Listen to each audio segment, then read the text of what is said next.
if you are going to be depending on them for your food source, then true seed savers follow a little guideline. This is our journey. Welcome to the Betancourt's homestead. Well, isn't this a hot topic of a subject? Let's go upstairs and I will show you the information that I have. Apparently, I am the person to give old books to. This is a 1914 White House cookbook. But that's not why we're here. We are here for this right here. Let me show you. So these are the books that I love. Seed gardening, seed saving, this little thing, which is what we're going to talk about right now. Propagating, seed starting, and saving seeds for your garden, saving seeds. You get the drift. There's all kinds of books. So while yes, saving seeds is just so super simple, not really. Some seeds you can't save unless you don't have a similar plant or cross-pollination within a mile, corn, or they cross-pollinate, and some you can rather easily. How long they last was your question, though. So some people will tell you seeds last forever. You can buy seed vaults. Yeah, that's true. You can buy seed vaults and they may last forever. And there is a very big vault of seeds that have like all the world's varieties of seeds in there. And people do plant wheat that has been stored for 25 years and they do germinate.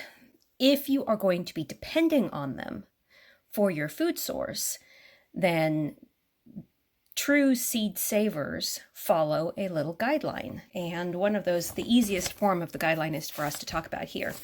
So every single seed has a different viability window, and the viability is germination. So what they do is they take 10 seeds. You can take 10 seeds. I do this often. You take 10 seeds that you've saved, put them on the first year that you've saved them, put them in a paper towel, wet the seeds, and then come back after they've germinated and count how many germinated and how many didn't. That is your percentage of germination. If you look on the back of your seed packets, it'll tell you the percentage of germination that they got. They have to put that on there to test it. Now, next year you can do that and you'll get a lower rate of germination. And every year your germination rate will get lower and lower and lower. So if you're putting a whole bunch of seeds aside and you're saving them for the world coming to an end, and the world doesn't come to an end for 20 years, your germination and viability rate on the 20 seeds that you saved for tomato plants is going to be extremely low. And let's look it up and talk about it. Well, this is a different list. In order for you to save tomato seeds, each variety of tomato has to be planted 30 feet apart. Hold on one sec. Johnny Seeds actually has a little booklet that you could get. It's priceless, and I think it's so funny because don't they sell seeds? But yet they have a whole graph in here that tells you how long seeds last. So if there's no special storage conditions, a tomato seeds will last 2 to 3 years. If it's consistently dry, cool, it will last 5 to 8 years, a tomato seed, for a good germination rate. So everything is different. You want to know about corn? 1 to 2 years for no special, and 4 to 6. Now I'm getting ready to harvest my radishes. Radishes, no special conditions, are 2 years. And if they're cool and dry, 3 to 5 years for consistent conditions. There you go. So every single seed has a specific window and period of time. Let me look for the longest one and I'll get back. The longest one, if it's cool and dry, is 6 to 10 years, and that's cantaloupe.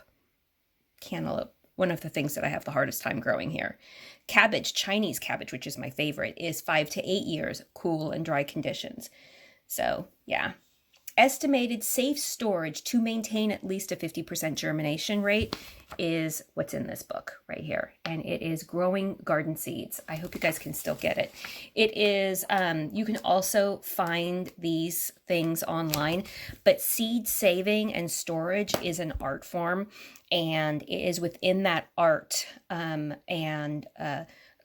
saving the seeds that you start to learn. Like, I don't even bother to save carrot seeds, because I have wild carrots, Queen Anne's lace, all over the sides of my highways here.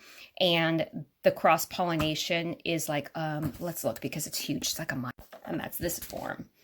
Carrot is half a mile.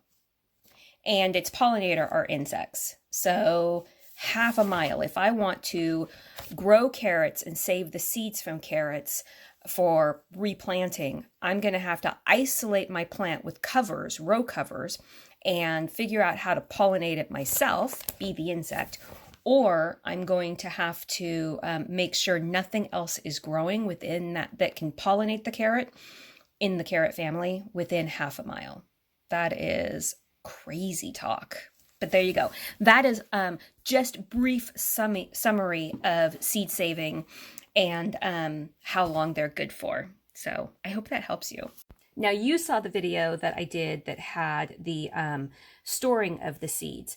And I rotate through, believe it or not, I use a lot of those seeds. And when my seeds get to be 5 to 6 years old, I literally pile them up, throw them out in one of my chicken paddock areas, and I let the chickens eat whatever comes up. And I get some really cool produce coming out of that area. I'll go in there before I let them in and I'll just harvest whatever I want. But that is a starter, just to get yourself started in it. Oh, and I need to correct myself. Corn is actually 2 miles, a 2-mile radius in order to save the seeds from your corn.